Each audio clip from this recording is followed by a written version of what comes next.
Y'all clap to get started. It makes them. Well, I got to clap too.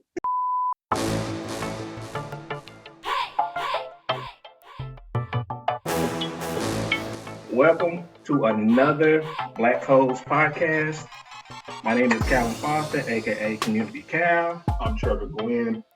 Yep, and today we have Miss Niesha White. Now, Niesha White, you are a design lead at Ed Farm, is that right? Yes, that's right. I'm a product design lead at Ed Farm. Used to be a front-end developer. Just started designing full-time in September. Okay, what's up? So I usually like to ask people like how you got started into tech. So of course I'm going to ask you. So what led you to tech? Yeah, so I always liked computers. Like ever since I can remember, the only thing I ever got in trouble about was being on the computer too much. I always liked computer games. I like video games, period, when I was little, but I didn't really think about technology for a career for a long time. Like I liked MySpace and coding on there, but I didn't really think about a career in tech until I was in college. But I've always liked technology, I always liked games and just being on a computer, period. So now, as far as the gaming aspect, Naisha, what were some of the things, or I guess some of the genres that you really liked, or that kind of got you hooked in the game? Yeah, when I was little, I loved Mario, Super Mario, and I still love it. And I love Sonic, and I still love Sonic. And I used to like Space Invaders and just those type of games. But Sonic and Mario were my favorite, and Sonic is probably still my favorite. Oh my goodness, yeah, you like classic action adventure gaming. And that's like A1. It's surprising saying that now because like I know exactly what you're talking about, but like the idea that like some of our audience is gonna check in on this and be like, what is that? And that's still wild to me. Like that's still wild to me. But I think that's Yeah. really cool.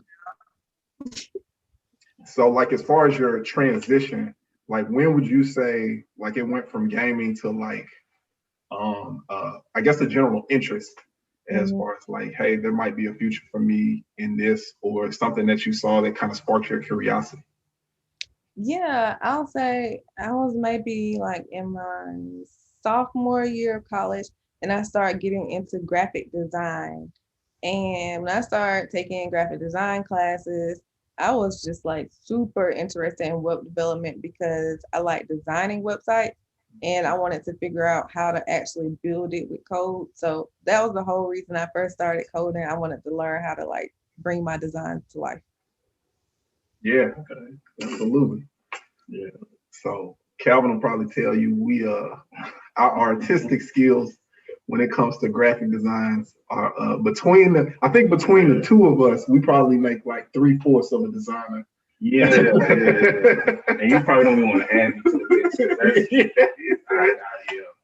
So we are grateful to, especially like in the community, to have a lot of people such as yourself who bring that skill set, and really that it over the past few years that seems like it's been the logical transition for a lot of people in that area, which of course like everybody in the tech industry, I feel like never starts out as a developer straight up.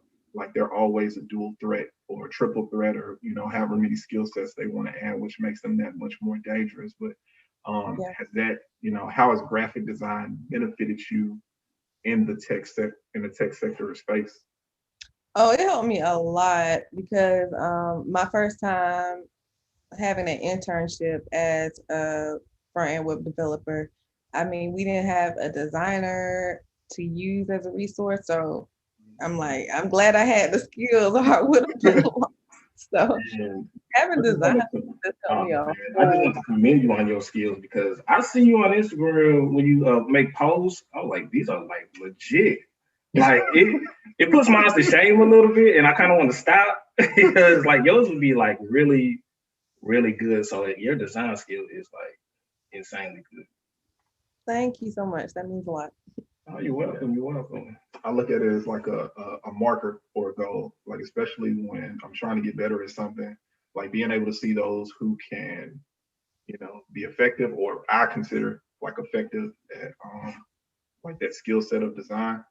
Mhm. Just being able to kind of take from it hey, let's see what aspects we can apply to inspire or, kind of synthesize our thought process as well. This is what we're trying to do, and this is somebody who's doing it better or on a level that we wish to get to.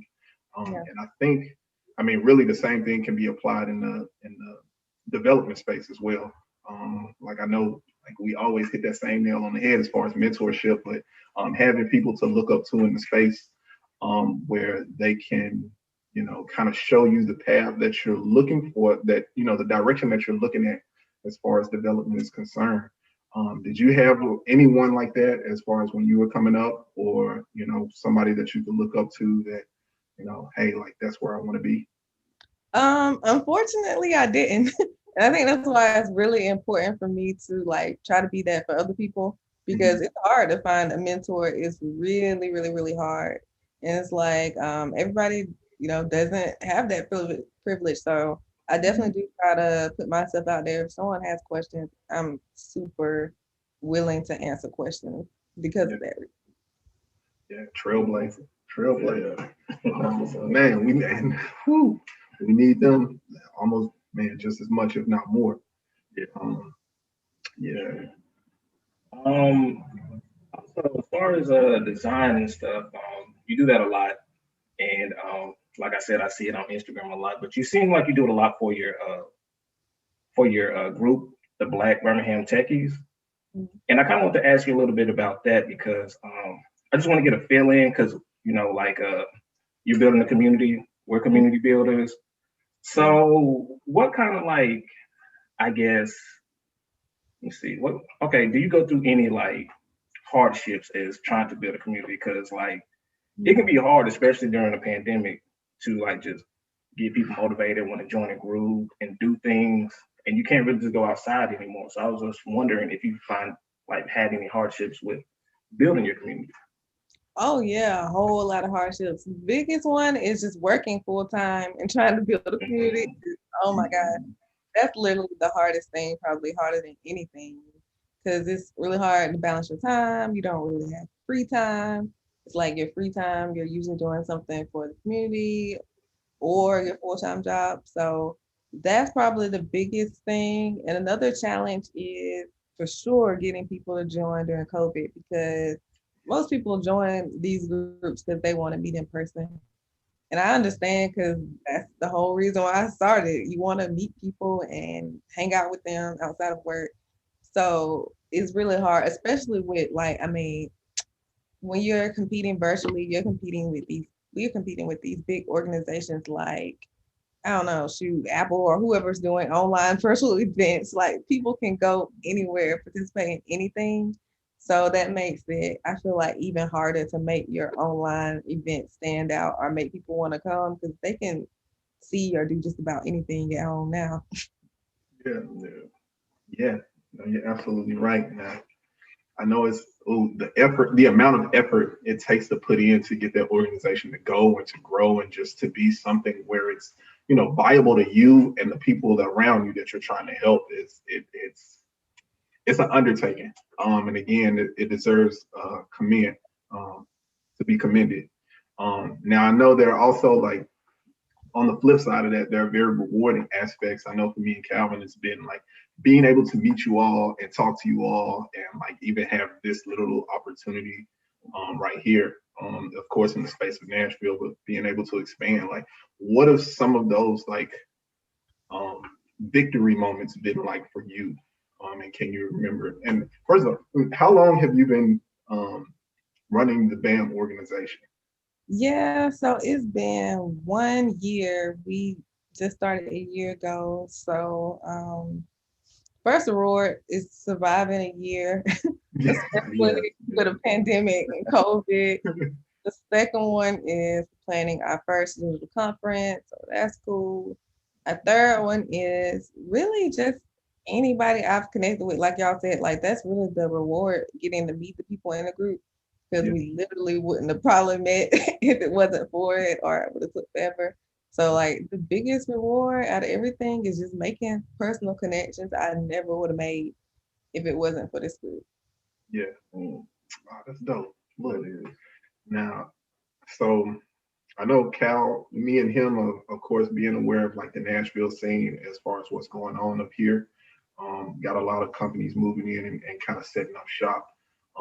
What is that? I guess what has the tech scene been like down there? Because I've heard of, I think virtual buzz as far as Alabama was concerned. It feels like it's popping up more and more as one of the cities for tech companies to move to. Have you seen a gradual change from the time that you've been there?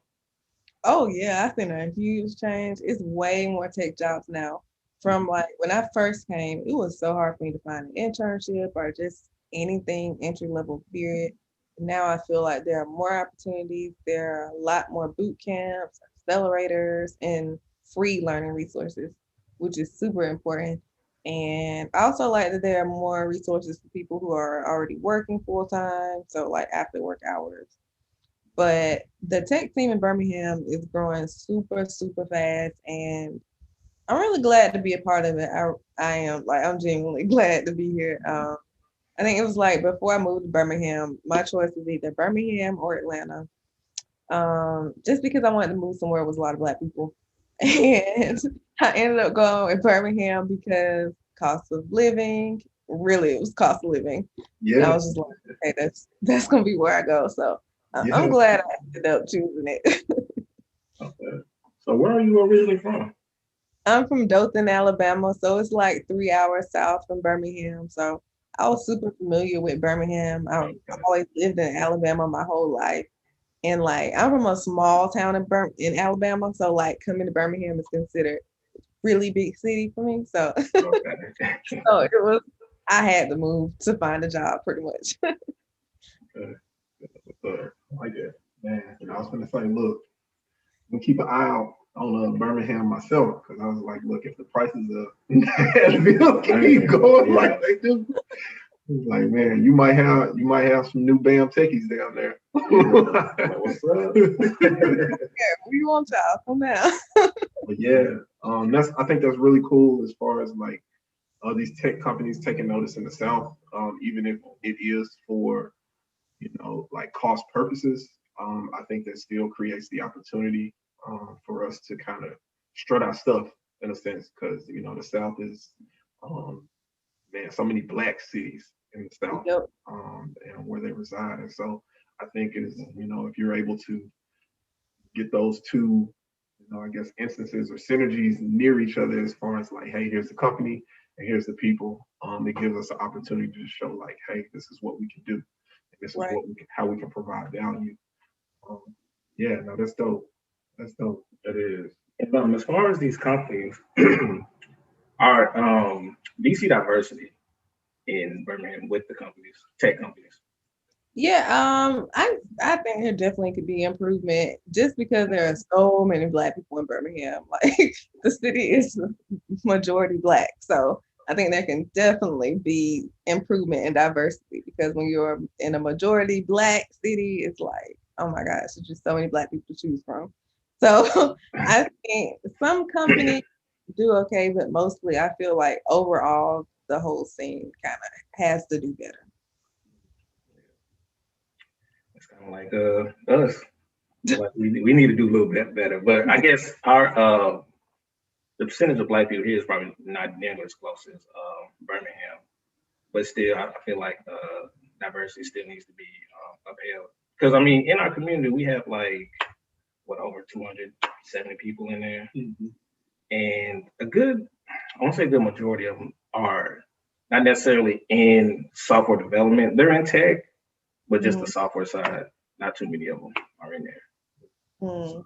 Yeah, so we need to keep pushing that diversity. And Yeah, and I Yeah. think it comes with the companies kind of looking the appropriate places to look, because they can go to a city and be like, hey, we want to recruit from Vanderbilt and yeah, Belmont or something, and just we want to find Black talent, or where do we look?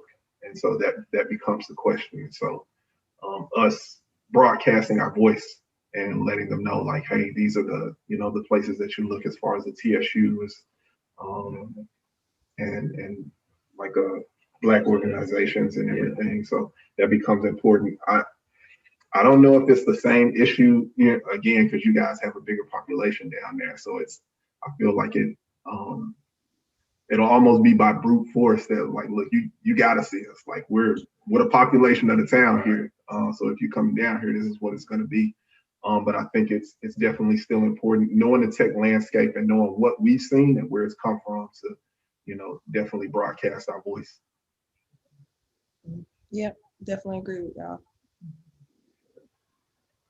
All right, so another thing I kind of want to go back to the Black Birmingham Techies. You said you're doing a conference. Yes. So how'd you get that set up? Like, what was like, especially during the pandemic? Like, how did you get it? Just tell us about that conference and how we can attend, what we can do. Let us know everything that'll, like, man, the floor is yours, ma'am. So doing a conference during a pandemic has been, oh my God, so hard. And it's literally all been planned with me and two co-organizers via text. We just be texting each other all day. Like seriously, that's how we've been planning everything, just texting. So I mean, Kelly and Jackie are a huge part of why this will be a success, and I'm very glad to have their support. I couldn't have done it by myself. But this event is called Black Tech Takeover, and it's going to be 3 days. And we are really gunning for people who are new to technology, students, people who are looking to transition into technology, and also new founders or aspiring founders. So we'll have panels, a workshop, as well as career fair, and we'll be streaming a partner pitch as well. And I am super looking forward to it. It's been a lot of work doing it, doing this pandemic. And I've been following them tweets. I've been following them. I was like, look, she putting in this leg work. Yeah. I've been trying. We've been trying so hard to push the event because we've been putting so much work into it. We're like, we got to get people to come. We got to get people to know about it. And then plus, like y'all said, I feel like being a Black tech community in the South, when we do something, we got to go harder. We have to really push because we're just, I feel like Black people from the South, we've always got more to prove or more to do, especially with tech. Like we're not known for, I guess, our tech scenes as much down here, but that will definitely change in the future. And it's just because of groups like ours being visible and doing work. So I can't wait to see how the Black tech scene down South looks in like 5 years. It's gonna be crazy. Yeah. Like it's like when Andre 3000 said the South has something to say, Yeah. So yeah, we gotta really we put in more work, I feel, the most. So yeah, I really commend what you're doing with the conference. I want to get on that level eventually, because that's pretty impressive. Like I've been seeing you on social media and the way you push, and it's just like a lot of the stuff you do is just impressive. Like what keeps you motivated to keep doing what you do? I think because I set extremely high goals. I try to set goals that are really seem unattainable, just because I feel like if you reach for something that seems impossible, even if you don't get it, you'll still be better than you were if you just reach for something average. So I always try to go way beyond what I think I can do. And I feel like that's really just the key, just really dreaming big, but not just dreaming big, but surrounding yourself with people who have the same vision is important too. And not being surrounded by people who are like, oh, this is not gonna happen, this is gonna be hard. You gotta have people who see like you do and are like hyping you up along the way just to keep it going. It gets super hard, I'm not gonna lie, especially like I'm not used to doing so much talking as far as like community stuff. Like I don't know, especially coming from coding, like I would go, oh my gosh, I was spending my whole day at my desk in silence with my earphones on. I would go sit outside and code by myself in silence. I enjoyed being silent and to myself. So to go from that to this is a lot. But it's you get used to it the more you do it. Yeah. I think it's very dope. I think you say that because it reminds me of myself. And I get out in these situations and I didn't realize, like, as far as coders, like, our job is to be problem solvers and to be attentive and just to, it requires a level of observance Yeah. that's, has to be, in a sense, acute. So with all the listening that we do, as far as in our daily life, as far as all that, and really not talking too much, like when it's time to say something, hopefully it's on a profound level if we've done our job correctly. And I do find that with, like, it's so funny with all these interviews that we've done in the past, and even with yours, like, when the developers and the engineers finally talk, it's always worthwhile, and it's always a pleasure to hear what you guys' stories are and what you're trying to bring to the table and what you're doing.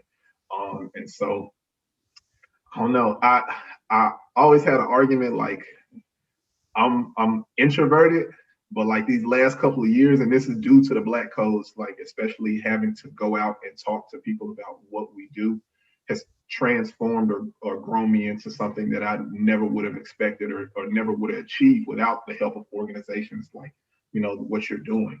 And so that is, I guess, a gift to myself, and a gift to the people around us. But I'm just like you, like the most of the other days, the only thing I'm talking to is my laptop and my computer, and it's just like explaining things to myself in a sense that I can understand. And so I guess I kind of approach it like that. Like when I'm interviewing you all, just at least explaining it to myself on the why behind why we're doing these things, and the what, and the how, and all of that. Now that being said, where like where do you see BAM like going, as far as where, if no hindrances whatsoever, what would be the goal for BAM for you? Ooh, so let's see. What do I see? So I have lots of dreams, so I'm trying to think. Throw them out there. Throw them out there. So as soon as we can go back outside safely, I definitely see Birmingham Black Techies is going to have way more events and way more, definitely more in-person events. I want us to become more, how do I put it? I don't really want us to become, I guess, necessarily a learning resource, because I feel like there are a whole lot of like learning resources in Birmingham. But I want us to be the Black tech hub for Birmingham. So the place you go to find anybody Black in tech, whether that's a speaker or a talent or a contractor or freelancer. I would love it to be a place where you'd find mentorship, and also just get help with soft skills and stuff, because I feel like it's kind of hard to get help with things that we really need help with, like interviewing or resumes or stuff like that. So I think that's also something else I want to explore for sure this year. But definitely going to be more events. Black Tech Takeover, it's just the beginning, and I can't wait to make Black Tech Takeover even better for sure. Man, now what's those dates again? So Black Tech Takeover is taking place February 3rd through the 5th, 2021. So we're going to kick off the first week of Black History Month. It'll be that Wednesday through the Friday. And you can register at blacktechtakeover.com. And that's also where we will be displaying everything there and on YouTube. So that's where you'll be able to find us. Yes, y'all heard the young lady. You can go out and find all this on all these platforms: Instagram, Twitter, YouTube, LinkedIn. Yeah. Okay, yeah. As developers, we have all our social spaces covered online.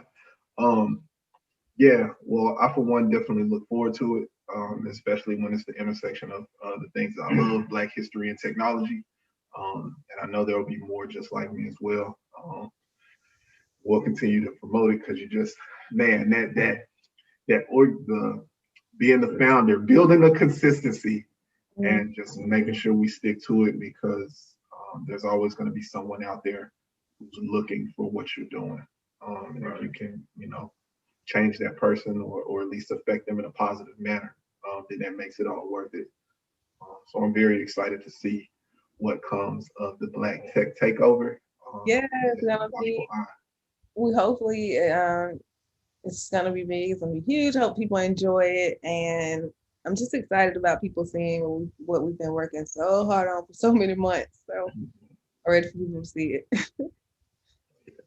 Sweet. I'll definitely be in attendance. Yeah, Because I know it's gonna be good. I know it's gonna be yeah, good. y'all gotta be there. Gotta be there. Yes, that's right. So, well, we appreciate you for coming on the show, um, and just just blessing us with all the info you have and letting us know about Birmingham. You want to give your shout out to your social media links? Yeah, you can find me on LinkedIn, Niesha White, and that's NIESHA WHITE. You can also find me on Instagram, Niesha_404, and on Twitter, the Techie, NITHEETECHIE. And yeah, that's where you can find me at. Okay, all right. We'll have those links posted below. Yes. Our wizard, technical audio, engineer extraordinaire. He always cleaning up my messes. Well, yeah. Now, Calvin, I'll let you handle our links because I'm terrible at these. I was gonna let you do it. Okay. Strengthen it. All right, sure. Yeah, practice makes perfect. Yeah, all right. Find the Black Codes at YouTube. Was it search the Black Codes LLC? Or you can put in that, or you can put in the Black Codes Podcast. The Black Codes Podcast. Yeah. You have a partner. They help you. Find us on Instagram at the Black Codes org. And find us on LinkedIn at the Black Codes Podcast. Now you can find us on LinkedIn at the Black Codes. Just put it in, just search engine, and you should be able to find us. Not search in the search bar. I'm sorry about that. Okay. And you can find us on Facebook at the Black Codes 01. So that's our social media links. Yeah. Also, want to give a shout out to what you're wearing. Oh yeah, like we try and keep it consistent as far as like the brands that we have. I am rocking the Malcolm XX shirt. It is by the Carter brand. You can find them at thecarterbrand.com. And Calvin, I like this shirt you got on. I appreciate it. This is We Control the Culture with Mr. Ron Johnson on there from A Different World. I got this from Cool Cloth. You can find them on coolcloth.com. They got a lot of good stuff. And I'll probably wear some again from next time we record. I'm gonna check it out. You got to. Yeah, I like that shirt. I like it. I appreciate it. Thank you. Yeah. Well, Niesha, we appreciate you being on the show, and hopefully we can have you again real soon. Until then, we will be ready and awaiting the Black Tech Takeover, like everyone else. Yeah. All right, can't wait. And I definitely got to come back. Y'all got to help me back. Yes, definitely, for sure. Hopefully, the next time it could be in person. Yeah. But until then, like we always say, we want to stick to the code. Stick to the code. Um, Shit.